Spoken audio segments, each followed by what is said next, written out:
नमस्कार। तो चलिए आज बात करते हैं आम आदमी पार्टी और दिल्ली इलेक्शंस जो अभी 2025 में हुए हैं उसके बारे में। देखिए, जब आम आदमी पार्टी 2013 में जब इन्होंने अपना कैंपेनिंग स्टार्ट करी थी और उस समय अगर आप देखें तो इंडिया की पॉलिटिकल सिस्टम में बहुत सारे चेंजेस आए। नरेंद्र मोदी 2014 में इंडिया के प्रधानमंत्री बने। उस समय एक ऐसा 2010-2011 में इतने सारे करप्शन केसेस आए, चाहे वो कलमाड़ी वाला केसेस हो, 2G 3G, जिस तरह के भी करप्शन केसेस आए। इंडिया की जो पब्लिक थी उसको करप्शन फ्री लीडर्स चाहिए थे और उस कैटेगरी में अरविंद केजरीवाल ने अपने आप को प्रोजेक्ट किया था कि नहीं जी, हम जो है मिडिल मैन को हटाएंगे, करप्शन फ्री गवर्नमेंट बनाएंगे। ये जो लाल बत्ती की गाड़ियाँ हैं या जो ये पॉलिटिकल लीडर्स को जो एक्सेस मिलता है, जो एडवांटेजेस मिलते हैं, वो सब हम नहीं लेंगे जी। हम तो Aam Aadmi Party means we will connect to the people who are living a normal life. और इस तरीके के जो प्रोजेक्शन दिए तो लोगों ने इन पर बहुत भरोसा किया। अगर आप इनके शुरू के मूवमेंट्स देखें जो इंडिया गेट पे हुए और जिस तरीके से हर कैटेगरी के लोग इनसे जुड़े और लोगों ने सोचा कि चलिए एक पढ़े लिखे इंडिविजुअल्स या लीडर्स आए हैं तो इनको सपोर्ट किया जाए। और जिस तरीके से ये सिस्टम में आए शुरू किया, अगर आप इनका फर्स्ट टर्म देखें तो शुरू के 1-2 साल इन्होंने पॉलिसीज़ भी जो रखी उस पर इन्होंने 3 फोकस रखे। एजुकेशन रखा, इन्होंने हेल्थ रखा और नॉन करप्शन पे प्रैक्टिसेस को फॉलो किया।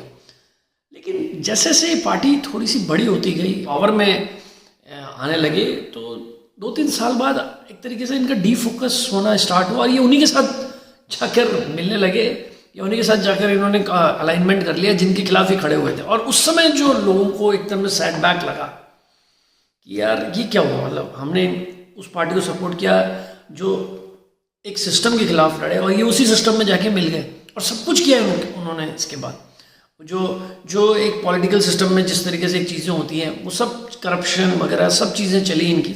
फर्स्ट टर्म तो भी इन्होंने किया, दिल्ली के पब्लिक ने इनको फिर सपोर्ट किया and then they form the second term government. Punjab में भी इन्होंने अपनी गवर्नमेंट बनाई और वहाँ पे जब इन्होंने अपनी गवर्नमेंट बनाई सेकेंड टाइम तो फ्री इलेक्ट्रिसिटी, फ्री एजुकेशन वगैरह ये सब देकर इन्होंने लोगों को मोबिलाइज किया। लेकिन जो इनका सेकंड टर्म था, जो इन्होंने पॉलिसीज लाई उस सेकंड टर्म में और जिस तरीके से उन्होंने वर्किंग की, उसने तो कॉमन लोगों का बिलीफ ही इस पार्टी से हटा दिया। लीडर्स छोड़ने लगे, जो अच्छे लीडर्स थे वो चले गए और अरविंद केजरीवाल कहीं ना कहीं सेंटर फोकस्ड, मतलब सब कुछ पावर मेरे पास रहे। मतलब इन्होंने लिकर में इतना बड़ा स्कैम हुआ, उसके बाद अलग अलग तरह के स्कैम्स सामने आने लगे, फिर पार्टी के अंदर एक तरीके से मिसअलाइनमेंट हो गया। और मुझे हमेशा लगता है जो कार्यकर्ता है अगर उसको ये जो पार्टी का मेन ग्राउंड से जुड़ा हुआ जो कार्यकर्ता है अगर उसको लगता है कि यार पार्टी तो पता नहीं किसके लिए काम कर रही है, देन द पार्टी डिमोलिश और डिबैकल, जिसको भी आप कह सकते हैं, डाउनफॉल, वो स्टार्ट हो जाता है। और यही एक रीज़न रहा है कि दिल्ली इलेक्शंस में डेफिनेटली इस बार दिल्ली की पब्लिक ने इनको रिजेक्ट किया। और इसलिए नहीं कि ये इनकम्बेंसी वगैरह कुछ नहीं है इनके साथ, people loss the trust in this party actually. वो जो सिस्टम में जब बिलीफ हट जाता है तो इस वजह से अरविंद केजरीवाल दिल्ली हारे और 22 सीटें आई पोजीशन में है और 48 सीटें बीजेपी की आई। और आफ्टर 26 ईयर्स बीजेपी आई है और फीमेल चीफ मिनिस्टर दिल्ली को मिला है। शीला दीक्षित ने बहुत अच्छा काम किया था दिल्ली के अंदर।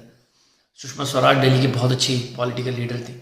और Rekha Gupta is taking charge of Delhi. तो देखते हैं किस तरीके से दिल्ली के अंदर चेंजेस आते हैं। दिल्ली में बहुत सारे प्रॉब्लम्स हैं। पहला सबसे बड़ा प्रॉब्लम जो हर साल आता है विंटर्स के समय, majorly pollution. And I lived in Delhi so I know, मैं रहा हूँ 4-5 साल दिल्ली, तो मुझे पता है कि वहाँ सही में पॉल्यूशन की प्रॉब्लम है और वो फ्री करना है। उसके बाद Yamuna, I think we should respect our river system, but Yamuna का जब देखते हैं पॉल्यूशन तो बहुत बहुत दुख होता है। एक तरफ साबरमती है अहमदाबाद में, वो फ्रंट देखिए आप, और एक यमुना फ्रंट देखिए तो आपको बहुत दुख होगा कि अरविंद केजरीवाल जी के पास बहुत अच्छा मौका था यमुना क्लीन करना है, कर नहीं पाए। तो I think BJP will do that.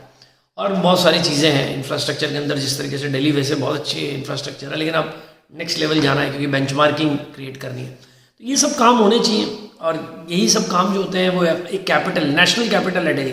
India दुनिया की 5 बड़ी इकॉनमी और उसकी कैपिटल दिल्ली। आप देखिए टोक्यो देखिए, आप न्यूयॉर्क देखिए, आप शंघाई देखिए, आपको पता लगेगा कि दिल्ली में भी बहुत डेवलपमेंट करना बाकी है। Metro is one of the good project and that is also done by Sheila Dixit.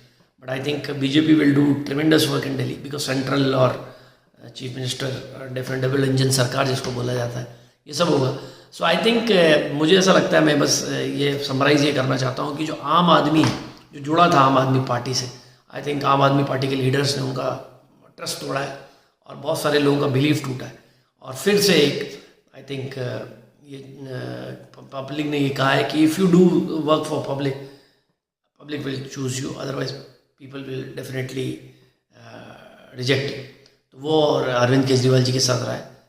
देखते हैं किस तरीके से आम आदमी पार्टी इस सेटबैक से निकल पाती है और कैसे कम बैक करती है। Right now they have government in Punjab, let's see what they will do in Punjab, but at least now Delhi is AAP free. Thank you, bye bye.